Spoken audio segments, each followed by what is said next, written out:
America ইসরায়েলকে বোকা বানিয়ে নতুন এক কৌশল নিয়েছে ইরান। ইরান সম্প্রতি ইরাকে তাদের সমর্থিত শিয়া মিলিশিয়া গোষ্ঠীগুলোর কাছে দীর্ঘ পাল্লার ভূমি থেকে ভূমিতে নিক্ষেপযোগ্য ক্ষেপণাস্ত্র সরবরাহ করছে। এই পদক্ষেপটি আমেরিকার প্রেসিডেন্ট ডোনাল্ড ট্রাম্পের প্রশাসনের হুমকিকে উপেক্ষা করে নেওয়া হয়েছে, যেখানে ট্রাম্প প্রশাসন ইরানের মিলিশিয়াদের কর্মকাণ্ডের জন্য ইরানকে দায়ী করার হুমকি দিয়েছিলেন।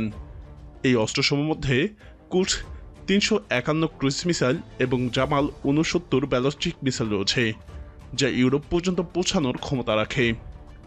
আজকের ভিডিওতে আমরা জানাবো ইরান কিভাবে ক্ষেপণাস্ত্র দিয়ে সারা মধ্যপ্রাচ্যে তার সামরিক প্রভাব বিস্তার করছে, কারা সেই যুদ্ধ করছে ইরানের হয়ে, এবং এই গোষ্ঠীগুলো আমেরিকা এবং ইসরায়েলের জন্য কতটা হুমকি হয়ে উঠেছে।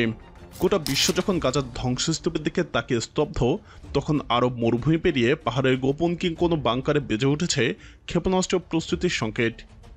এটা শুধু গাজায় না, এই যুদ্ধ এখন তেহরান থেকে তেল আবিব পর্যন্ত ছড়িয়ে পৌঁছে। একটি ছায়াযুদ্ধ যেখানে অস্ত্র দেওয়ার হাতটা কারো চোখে পড়ে না, কিন্তু বিস্ফোরণ শুনতে পায় পুরো দুনিয়া। আর এই ছায়াযুদ্ধের প্রধান কারিগর ইরান। ইরান সরাসরি যুদ্ধে পক্ষপাতিত্ব নয়, বরং অ্যাসিমেট্রিক ওয়ারফেয়ার বা অসম যুদ্ধের কৌশল তাদের প্রধান অস্ত্র।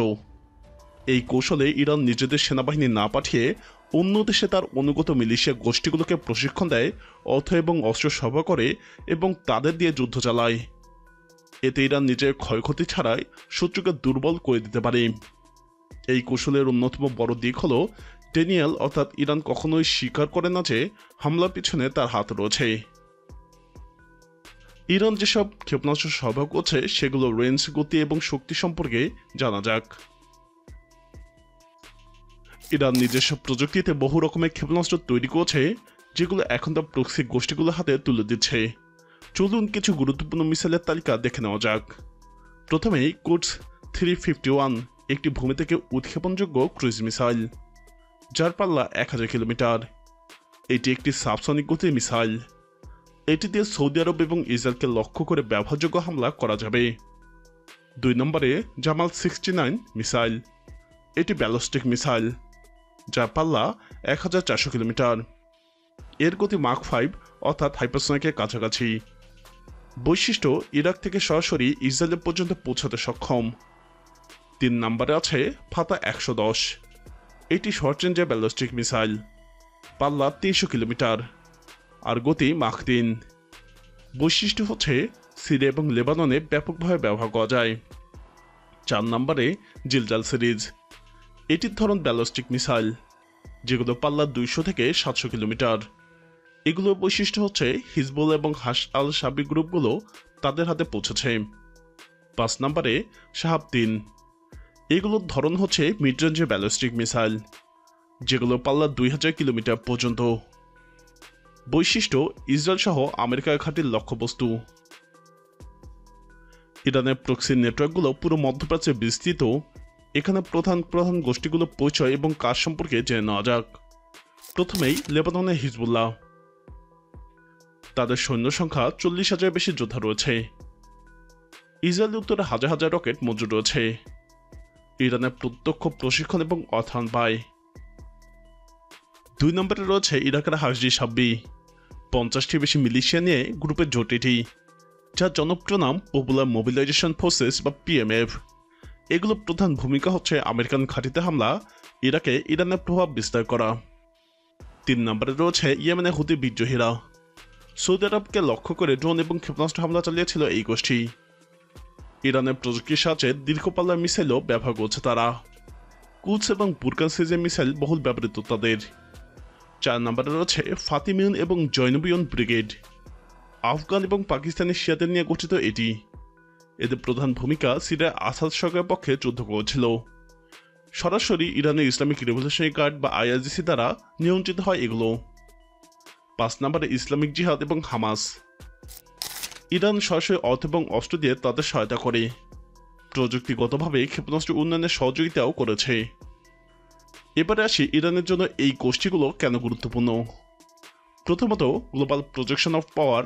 ইরান তার প্রক্সিদের মাধ্যমে 6টি দেশে, অর্থাৎ Lebanon, Syria, Iraq, Yemen, Gaza এবং আফগানিস্তানে প্রভাব বিস্তার করছে। দ্বিতীয়ত, সরাসরি যুদ্ধ এড়ানো। প্রক্সিদের ব্যবহারের ফলে ইরান আন্তর্জাতিক নিষেধাজ্ঞা বা যুদ্ধের দায় এড়াতে পারে। 3 নম্বরে দীর্ঘমেয়াদী জিও পলিটিক্যাল সুবিধা। প্রক্সিদের মাধ্যমে ইরান আমেরিকা এবং ইসরায়েলের কৌশলগত ঘাঁটিতে চাপ সৃষ্টি রাখতে পারে। 4 নম্বরে কৌশলগত প্রতিরক্ষা। ইরান যাতে যদি তার উপরে আঘাত আসে তাহলে এই প্রক্সিগুলো একযোগে পাল্টা আঘাত হানবে।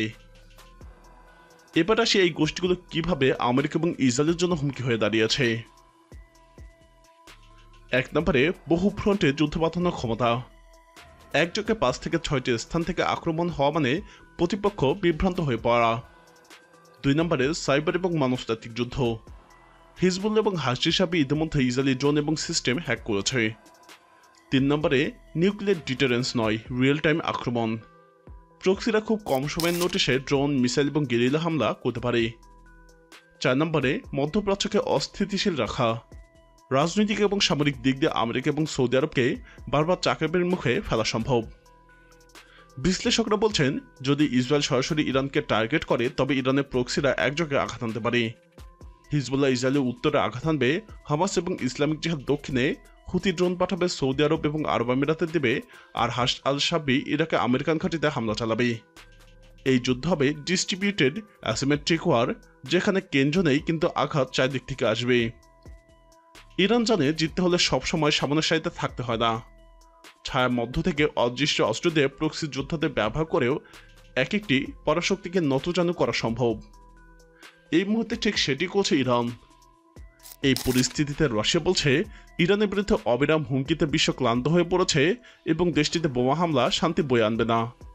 রাশিয়া আরও সতর্ক করে বলেছে যে ইরান ইতিমধ্যে প্রতিরক্ষামূলক ব্যবস্থা নিচ্ছে। ব্রিটিশ বার্তা সংস্থা রয়টার্স এই খবর জানিয়েছে। রাশিয়ার পররাষ্ট্র মন্ত্রণালয়ের মুখপাত্র মারিয়া ঝাখারোভা কথা বলেন। তিনি বলেন, ইরানের বিরুদ্ধে অবিরাম হুমকি বিশ্ব সত্যি ক্লান্ত। বোমা হামলা করে শান্তি আনা যায় না, এই বোধ এখন বাড়ছে। ইরানের পারমাণবিক কর্মসূচি নিয়ে আমেরিকার সঙ্গে শনিবার আলোচনা হতে যাচ্ছে। তবে ইরানি কর্মকর্তাদের মতে আলোচনার অগ্রগতির ব্যাপারে ইরানের আস্থা কম এবং আমেরিকার উদ্দেশ্য নিয়ে তাদের গভীর সন্দেহ রয়েছে। আমেরিকার প্রেসিডেন্ট ডোনাল্ড ট্রাম্প এই আলোচনার ঘোষণা দেন। গত জানুয়ারিতে তিনি শপথ নেওয়ার পর ইরানের বিরুদ্ধে সামরিক হামলার হুমকিও দিচ্ছেন। এদিকে ক্রেমলিনের মুখপাত্র দিমিত্রি পেসকভ বলেছেন, রাশিয়া আমেরিকার অত্যন্ত কঠোর বক্তব্য সম্পর্কে সচেতন এবং ইরান প্রতিরোধমূলক ব্যবস্থা নিচ্ছে। তার মতে সংঘাতের বদলে সংলাপের উপর জোর দেওয়া উচিত।